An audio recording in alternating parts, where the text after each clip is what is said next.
2025년 12월 28일 오전 벨기에 브뤼셀. 유럽 각국의 방산 조달 담당자 40여 명이 모인 회의실에서 한 단어가 반복해서 기록됐습니다. 한국. 그런데 이상했습니다. 숫자는 거대했습니다. 40억 달러, 965억 원 절감, 2166억 원 계약. 하지만 발표는 조용했습니다. 화려한 홍보도 세계 최강이라는 수식어도 없었습니다. 회의 자료 곳곳에 반복되는 문구가 있었습니다. 현지 생산, 부품 국산화, 다층 방공, 완성품이 아닌 구조. 유럽이 익숙한 무기 수출은 간단했습니다. 완성품을 사서 배치하는 방식. 그런데 한국은 달랐습니다. 생산 능력, 공급망, 검증 시스템, 지휘 통제. 무기가 아니라 전쟁을 버티는 방식을 함께 팔고 있었습니다. 경제적 파장은 고용과 부품 생태계로 이어졌습니다. 정치적 파장은 더 민감했습니다. 무기 자체보다 전쟁을 준비하는 철학을 들여온다는 의미였으니까요. 40억 달러급 계약인데 조용합니다. 965억 원 절감인데 자랑이 없습니다. 2166억 원 개발인데 기술 과시보다 시험 평가 문서가 앞에 옵니다. 질문이 남습니다. 유럽은 대체 한국에게서 무엇을 사고 있는 걸까요? 제 이름은 요하네스 크루거입니다. 독일 함부르크 출신이고요. 유럽 조달자문사 EASG에서 30년 넘게 방산 조달 분석을 해왔습니다. 저는 아시아 업체의 기술 이전이나 현지화 같은 단어를 들으면 먼저 웃는 사람으로 유명했습니다. 이유가 있었죠. 2010년대 초반 한 아시아 방산 전시회에서 현지 조립을 내세운 시스템을 검토했습니다. 계약 직전이었습니다. 그런데 부품 공급이 끊겼습니다. 인증이 뒤집혔습니다. 결과는 참담했습니다. 제가 자문했던 국가는 도입 일정을 놓쳤고요. 저는 내부에서 아시아에 속은 사람으로 낙인이 찍혔습니다. 그날 이후 저는 결심했습니다. 화려한 브로셔는 믿지 않는다. 문서와 공시만 본다. 그런 제가 2025년 12월 28일 오전 브뤼셀 회의실 맨 뒤 구석에 앉아 있었습니다. 노트북은 거의 열지 않았습니다. 그저 발표 자료를 눈으로 훑을 뿐이었죠. 그때였습니다.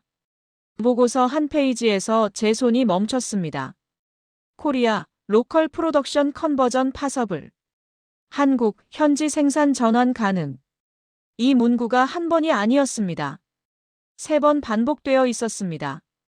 폴란드, 루마니아, 노르웨이. 서로 다른 국가 항목에 똑같은 문장 구조가 붙어 있었습니다. 저는 무심코 코웃음을 치려다 멈췄습니다. 제게 현지 생산은 보통 홍보 문구였으니까요. 하지만 이건 달랐습니다. 회의용 조달 데이터 표준 문장처럼 지나치게 건조한 표현으로 박혀 있었습니다. 그 순간 회의실 앞에서 슬라이드가 바뀌었습니다. 천무. 제 눈썹이 아주 미세하게 올라갔습니다. 표정은 유지했지만 속은 달랐습니다. 이 단어가 회의 자료에 들어왔다는 건 적어도 검토 단계를 넘어섰다는 뜻이었으니까요. 발표자가 말했습니다. 천무 유도 로켓 시스템. 폴란드 현지 생산 방식. 합작법인 설립 포함. 저는 펜을 꺼냈습니다. 메모장에 적었습니다. 완제품 수출이 아님. 생산 라인 이동. 공급망 패키지. 회의가 끝나자 저는 곧장 호텔로 가지 않았습니다. 브뤼셀 조달 커뮤니티에서 소문이 빠른 사람을 찾았습니다. 엘로디 반 데르메르. 벨기에 출신의 EU 조달 프로젝트 실무 담당자였습니다. 엘로디는 웃는 얼굴로 상대를 재단하는 데 능했습니다. 자료는 받되 책임은 지지 않는 방식으로 유명했죠. 저는 그녀를 브뤼셀 시내 작은 카페에서 만났습니다. 엘로디는 물컵을 내려놓으며 말했습니다. 요하네스, 그 페이지 봤죠? 한국이 또 뭘 했나 봐요. 저는 아무렇지 않은 척 물었습니다. 그 현지 생산 반복, 근거가 있나요? 엘로디가 휴대폰을 밀어 보였습니다. 전날 날짜가 찍힌 문서 캡처였습니다. 2025년 12월 29일자. 한화에어로스페이스 관련 공시와 보도 자료로 추정되는 문서였습니다. 제목은 단순했습니다. 천무 유도 로켓 시스템 실행 계약 체결. 그리고 숫자. 약 40억 달러 규모. 제 눈동자가 아주 잠깐 흔들렸습니다. 저는 추진이나 논의 같은 단어를 예상했습니다. 그런데 문서엔 실행 계약이 박혀 있었습니다. 더 결정적인 문장이 그 아래 있었습니다. 폴란드 합작법인 설립을 통한 현지 생산 방식. 이 문장은 단순히 현지 조립이 아니었습니다. 완제품을 수출하는 방식이라면 공장은 본국에 남습니다. 하지만 합작법인 설립은 생산 라인과 일부 기술, 공정이 현지로 들어간다는 의미였습니다. 저는 펜을 다시 꺼냈습니다. 메모장에 적었습니다. 완성형 런처 판매가 아님. 로켓 생산 라인 자체가 이동. 공급망 탄약 지속성 패키지. 엘로디가 웃으며 덧붙였습니다.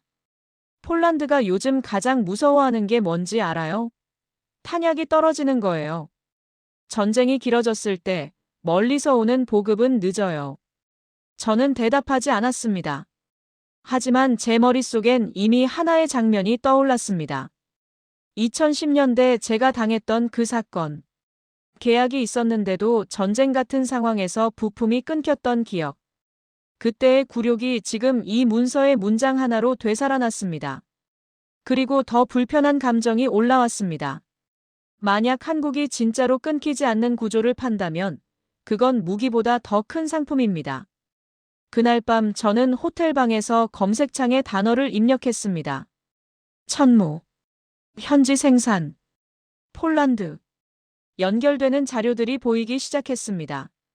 문서가 말이 되는 방향으로 정렬되기 시작했습니다.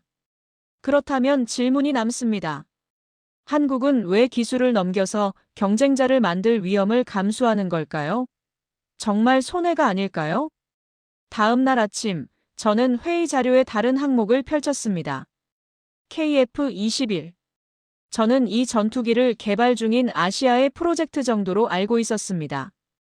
완성도는 아직 검증되지 않았고요. 수출 가능성도 미지수라고 생각했습니다. 그런데 발표자는 성능이 아니라 다른 말을 했습니다. 부품 국산화율이 상승 중입니다. 핵심 부품이 국내에서 생산되기 시작했습니다. 저는 순간적으로 불쾌해졌습니다. 제게 국산화는 국가 홍보의 흔한 레토릭이었으니까요. 과장된 자랑. 실체 없는 구호. 그러나 이번에도 문서들은 놀랍도록 건조했습니다. 방위사업청 자료로 추정되는 문서에는 이런 항목이 있었습니다. 병행 국산화 개발. 대상 부품 26개. 외화 절감 965억 원. 고용 유발 383명. 저는 계산기를 두드렸습니다. 965억 원은 대략 수천만 달러 수준으로 환산될 수 있었습니다. 물론 환율과 시점에 따라 달라질 수 있었습니다. 하지만 중요한 건 금액이 아니었습니다. 문서가 말하고 있는 방향이었습니다. 저는 스스로에게 물었습니다. 왜 전투기를 만들면서 굳이 병행 국산화를 하는 걸까? 그때 떠오른 이름이 있었습니다. 몇 년 전 파리 에어쇼에서 잠깐 마주친 한국 기술자. 그는 화려한 프레젠테이션을 하지 않았습니다. 오히려 지루할 정도로 단정한 문장만 남겼습니다. 국산화는 슬로건이 아니라 검사표와 인증, 공정의 누적입니다. 저는 그 문장을 과거엔 무시했습니다. 그러나 지금 문서 속 숫자와 부품 목록을 보고 그 말이 뜻을 바꾸기 시작했습니다. 국산화는 자존심이 아니라 수출의 승인 리스크를 지우는 작업일 수 있었습니다. 특히 미국 등 특정 국가 부품이 들어가면 제3국 수출에서 승인 절차가 변수가 됩니다. 국산화는 그 변수를 줄입니다. 저는 처음으로 한국을 다른 각도로 보기 시작했습니다. 한국이 잘나서가 아니라 불확실성을 싫어하는 방식으로 움직이고 있다. 그 순간 호텔 로비에서 엘로디가 보낸 메시지가 도착했습니다. 요하네스, 한국 쪽에 연결해줄 사람이 있어요. 단, 그 사람은 인터뷰를 싫어해요. 문서로만 말하는 타입이에요. 저는 화면을 한참 바라봤습니다. 문서로만 말한다는 표현이 이상하게도 신뢰로 들렸습니다. 저는 답장을 보냈습니다. 연결해주세요. 그날 밤 연결된 인물은 한국의 방산 품질 인증 라인을 오래 담당한 실무자였습니다. 이름은 김정태. 59세. 화려한 직함보다 검증표를 쥐고 사는 사람으로 소개됐습니다. 통화 시간은 한국 오전 10시. 브뤼셀은 새벽 2시였습니다. 저는 이 시간 통화 자체가 하나의 신호라고 느꼈습니다. 대부분의 홍보성 연락은 이런 시간에 오지 않으니까요. 저는 첫 질문을 직설적으로 던졌습니다. 천무 계약, 현지 생산 방식. 결국 기술을 넘긴다는 건가요? 김정태는 단정 대신 분석 어조로 말했습니다. 로켓 수량을 파는 계약이라기보다 생산 지속성을 포함한 구조로 보는 편이 정확합니다. 전쟁이 길어지면 탄약은 바닥납니다. 공급망이 멀면 보급이 늦어집니다. 그래서 고객은 자기 땅에서 만들 수 있는 능력을 함께 요구합니다. 제 표정이 굳었습니다. 저는 그 말을 이해했기 때문입니다. 제가 과거에 당했던 실패는 정확히 공급망이 끊긴 순간에 벌어졌습니다. 저는 두 번째 질문을 던졌습니다. 그럼 KF21 국산화는 홍보가 아니라 무엇인가요? 김정태는 방향을 바꿔 설명했습니다. 국산화는 수출 자율성을 확보하는 장치입니다. 외국 부품 비중이 높으면 수출 승인 과정이 변수가 됩니다. 병행 국산화는 그 변수를 줄이는 방식입니다. 저는 처음으로 아시아의 과장이라는 프레임이 흔들리는 걸 느꼈습니다. 이 통화는 자랑이 아니라 리스크 관리에 대한 이야기였습니다. 통화가 끝날 무렵 김정태는 짧게 덧붙였습니다. 빠르게 하되 건너뛰지 않는 방식. 그게 핵심입니다. 저는 그 문장을 메모장 상단에 굵게 적었습니다. 빠르게 하되 건너뛰지 않는다. 그리고 깨달았습니다. 한국은 한 번의 전투가 아니라 오래가는 전쟁을 상정하고 있었습니다. 하지만 여전히 의문이 남았습니다. 양산입니다. 개발과 양산은 다릅니다. 개발은 시제품이고요. 양산은 실전 배치입니다. 유럽 기준으로 양산 단계는 언제나 조심스럽게 늦게 옵니다. 그런데 자료에는 작년 7월로 표시된 양산 착수 문구가 보였습니다. 저는 불편해졌습니다. 이건 너무 빠릅니다. 검증이 생략된 게 아닐까요? 저는 김정태에게 다시 질문을 던졌습니다. 양산 착수 시점이 너무 빠릅니다. 검증이 생략된 건 아닌가요? 김정태는 아니다 대신 이렇게 설명했습니다. 생략이라기보다 앞당긴 것에 가깝습니다. 개발 초기부터 양산 기준을 적용하면 개발이 끝나자마자 양산으로 넘어갈 수 있습니다. 초기 비용과 부담은 커질 수 있지만 전체 일정과 전시 준비도는 달라집니다. 저는 자신도 모르게 고개를 끄덕였습니다. 그 방식은 위험합니다. 하지만 검사표 인증, 공정이 몸에 밴 조직이라면 가능할 수도 있습니다. 저는 또 하나의 표현을 떠올렸습니다. 빠르게 하되 건너뛰지 않는다. 모순 같지만 그 모순을 시스템으로 관리하면 전쟁 지속 능력으로 연결됩니다. 제 감정은 이제 냉소에서 경계 섞인 인정으로 바뀌었습니다. 저는 여전히 의심했습니다. 하지만 의심의 방향이 달라졌습니다. 한국이 과장한다가 아니라 한국이 이걸 정말 관리하고 있는가로 바뀌었습니다. 다음 날 아침 저는 회의 자료의 또 다른 섹션을 펼쳤습니다. 방어 체계. 스크린에 떠오른 문장 하나가 저를 멈춰 세웠습니다. 1003 시제 개발 계약 체결.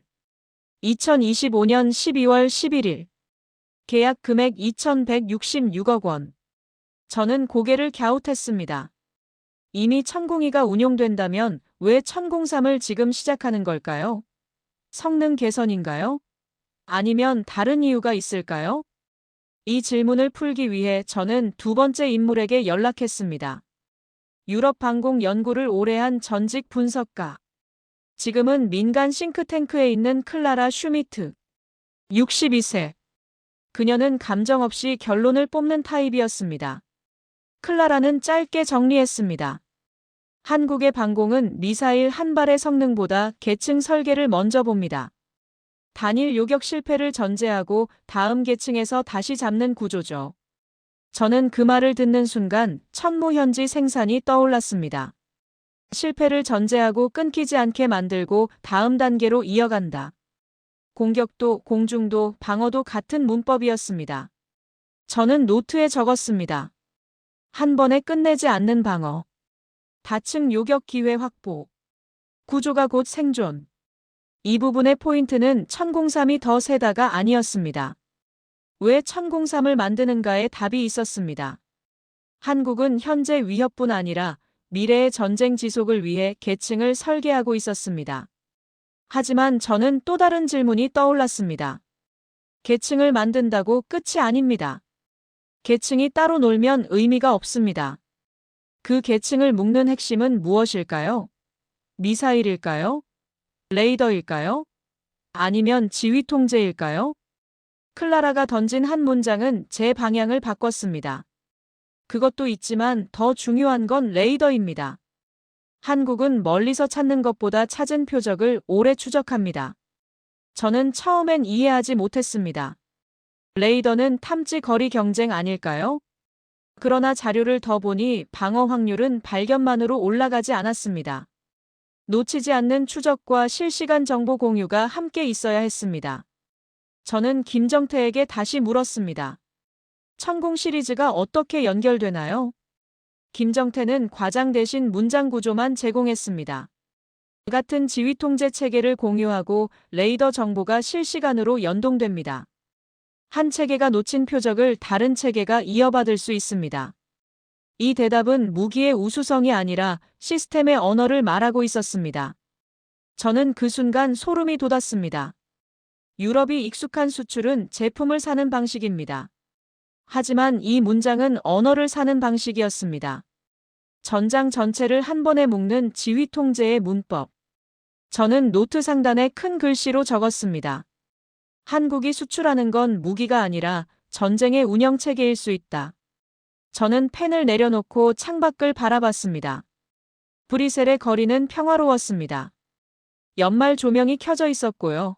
사람들이 여유롭게 걸어 다니고 있었습니다. 하지만 저는 알고 있었습니다. 이 평화는 우연이 아니라 준비의 결과일 수 있다는 것을요.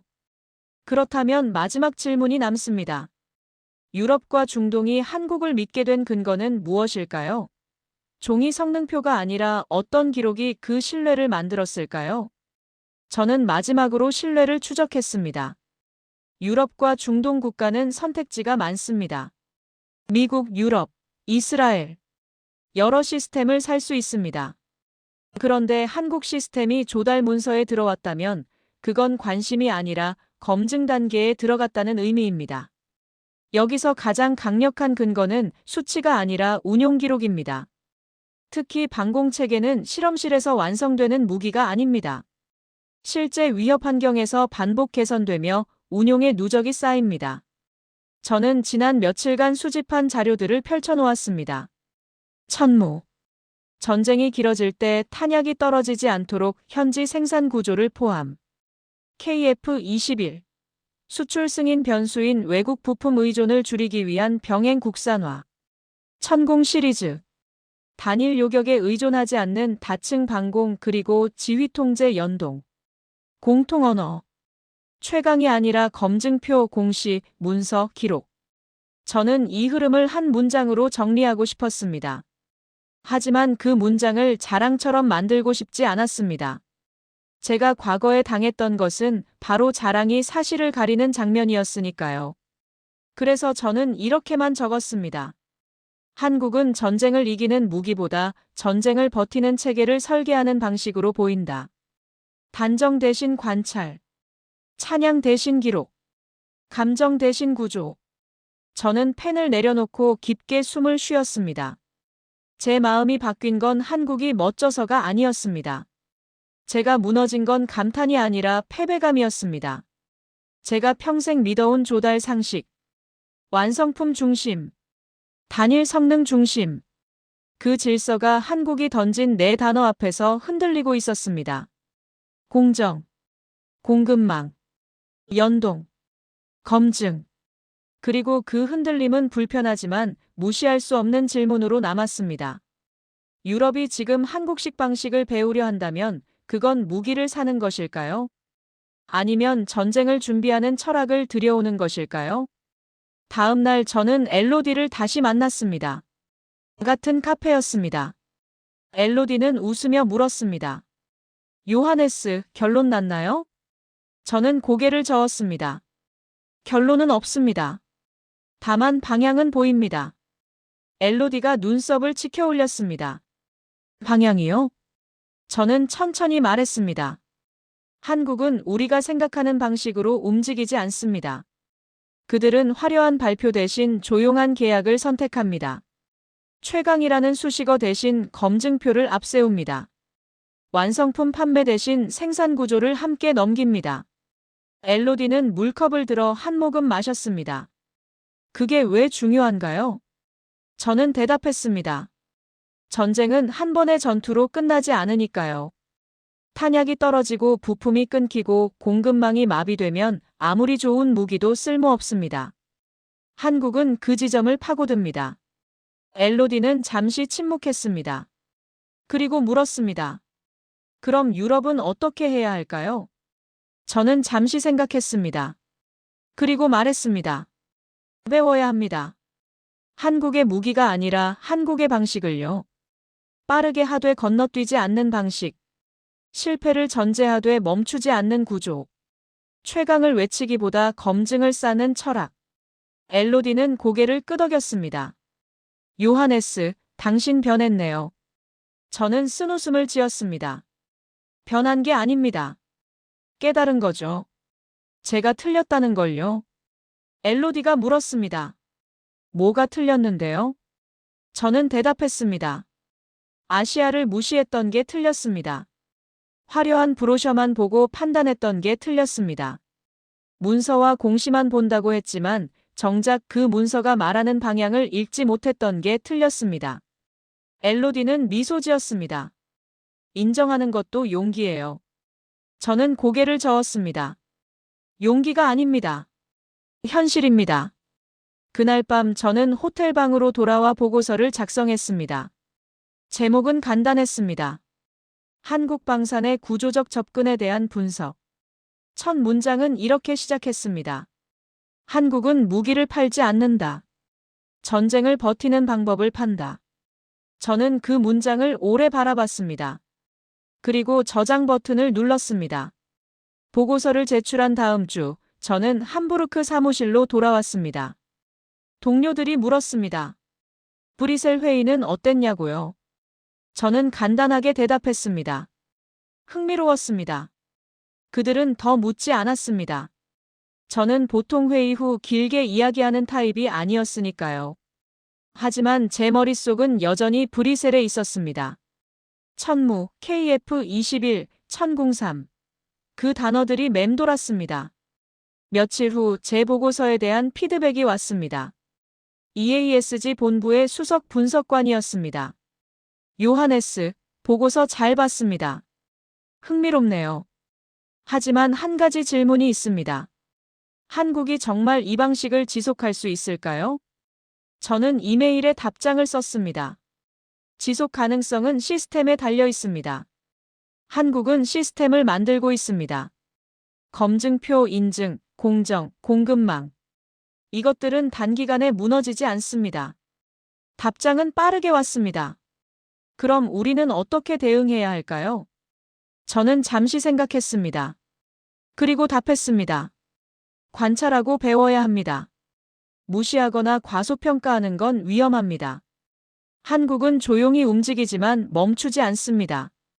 그날 저녁 저는 오랜만에 과거 자료를 꺼내봤습니다. 2010년대 초반 제가 당했던 그 아시아 프로젝트 실패 사례.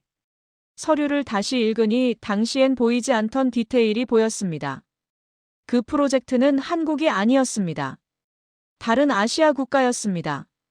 하지만 저는 그때 한국도 비슷하리라 단정했습니다. 아시아는 다 비슷하다고요.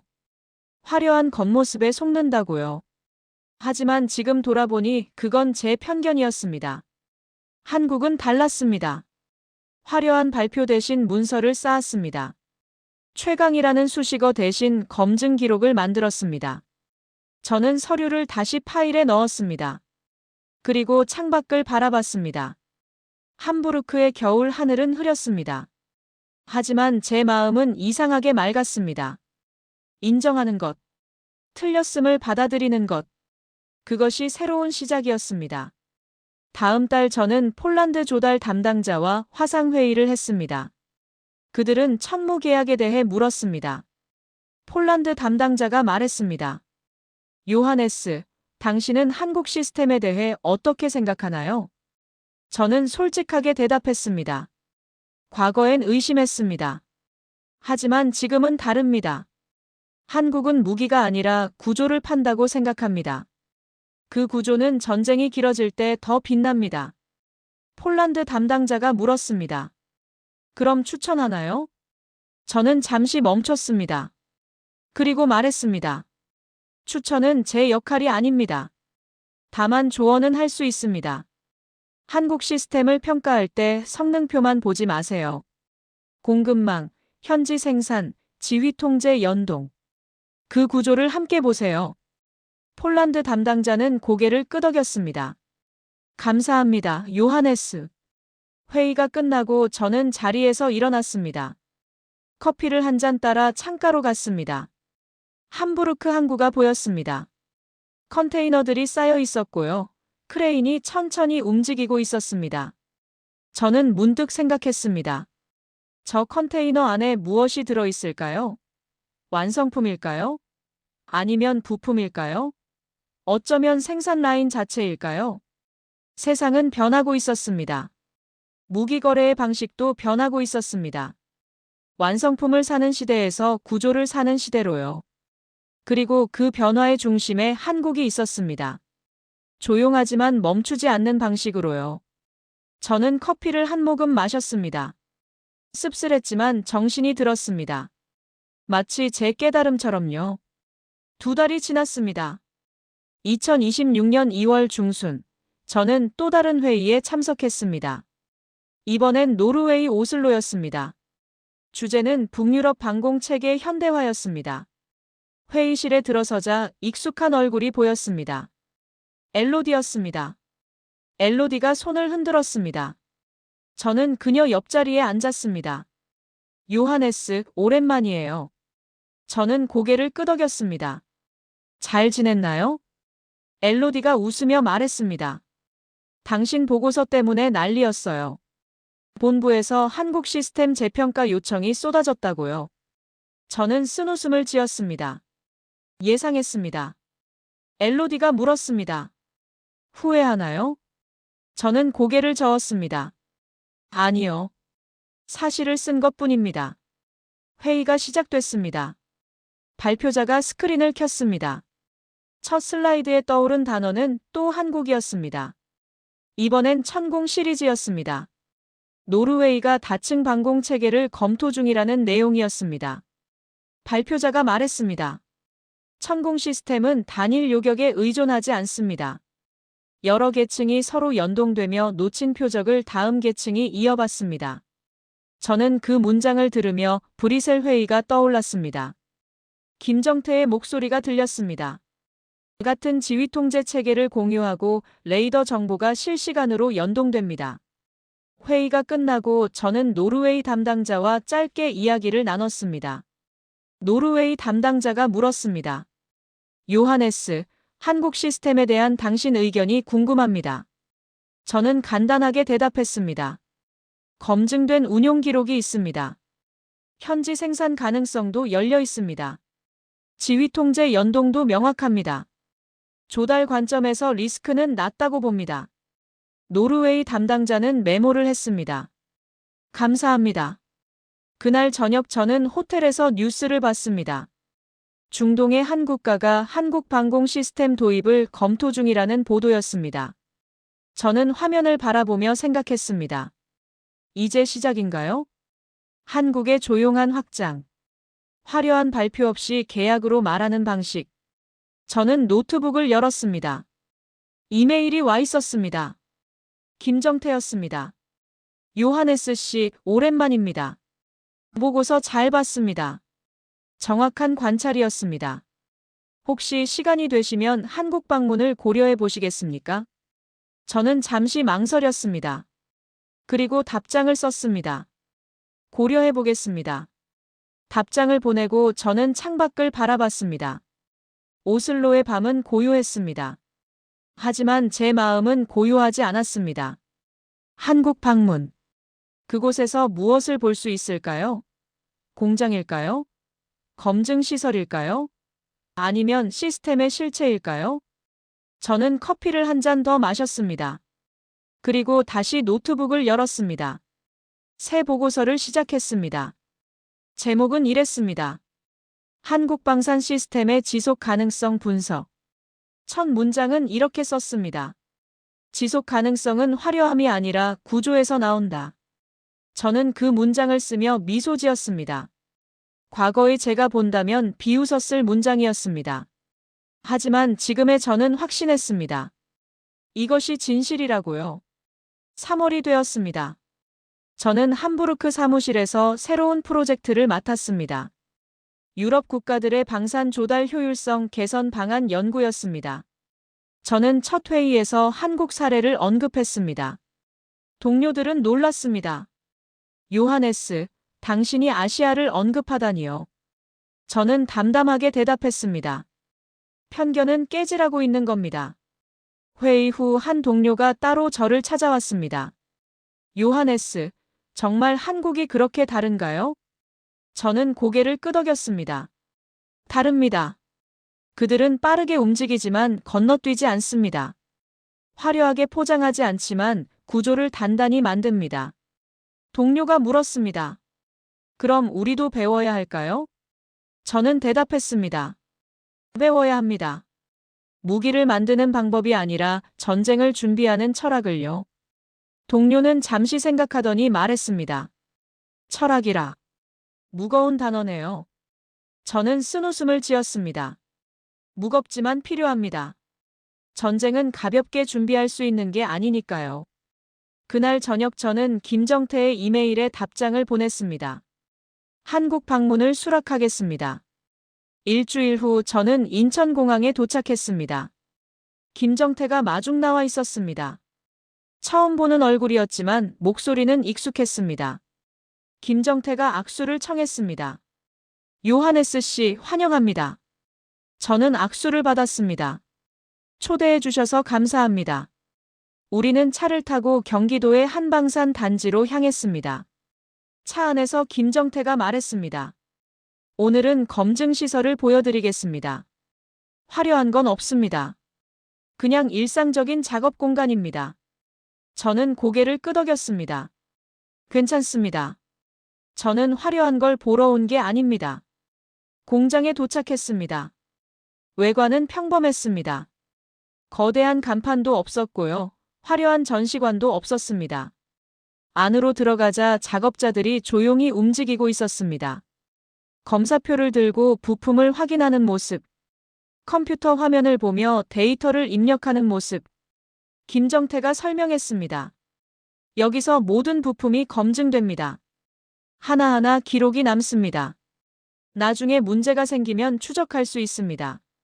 저는 한 작업대 앞에 멈춰 섰습니다. 작업자가 부품 하나를 꺼내 현미경으로 확인하고 있었습니다. 저는 물었습니다. 이 과정이 얼마나 걸리나요? 작업자가 대답했습니다. 부품마다 다릅니다. 짧으면 10분, 길면 1시간도 걸립니다. 저는 고개를 끄덕였습니다. 빠르게 하되 건너뛰지 않는다. 김정태가 웃었습니다. 정확히 아셨네요. 우리는 다음 구역으로 이동했습니다. 조립 라인이었습니다. 로봇팔이 정밀하게 움직이고 있었습니다.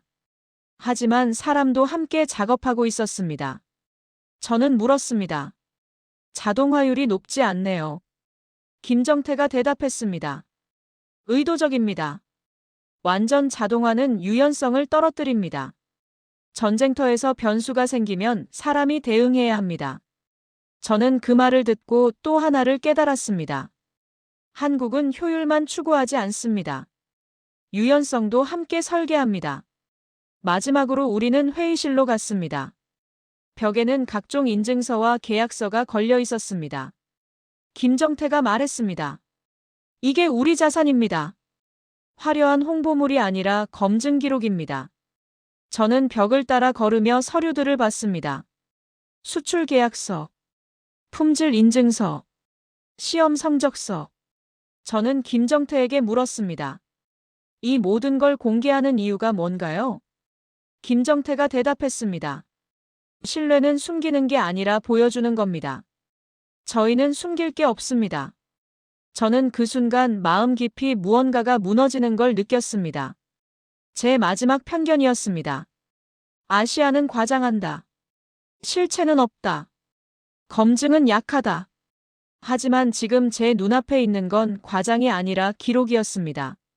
실체 없음이 아니라 구조였습니다. 저는 김정태에게 말했습니다.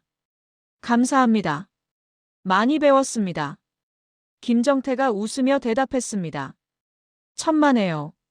저희도 유럽에서 배울 게 많습니다. 한국 방문을 마치고 함부르크로 돌아온 저는 새로운 보고서를 작성했습니다. 제목은 간단했습니다. 한국 방산 현장 방문 보고서. 하지만 내용은 무거웠습니다. 저는 첫 문장을 이렇게 썼습니다. 한국은 무기를 만드는 게 아니라 전쟁을 준비하는 구조를 만든다. 보고서를 제출하자 본부에서 즉시 피드백이 왔습니다. 수석 분석관이 전화를 걸어왔습니다. 요하네스, 보고서 잘 봤습니다. 당신이 이렇게까지 한국을 평가할 줄 몰랐습니다. 저는 담담하게 대답했습니다. 평가가 아니라 관찰입니다. 제가 본 것을 쓴 것뿐입니다. 수석 분석관이 물었습니다. 그럼 유럽은 어떻게 해야 할까요? 저는 잠시 생각했습니다. 그리고 말했습니다. 먼저 인정해야 합니다. 우리가 놓친 것들이 있다는 걸요. 완성품 중심 사고, 단일 성능 집착, 화려한 발표 선호. 이런 것들이 오히려 전쟁 준비를 약하게 만들 수 있습니다. 수석 분석관이 침묵했습니다.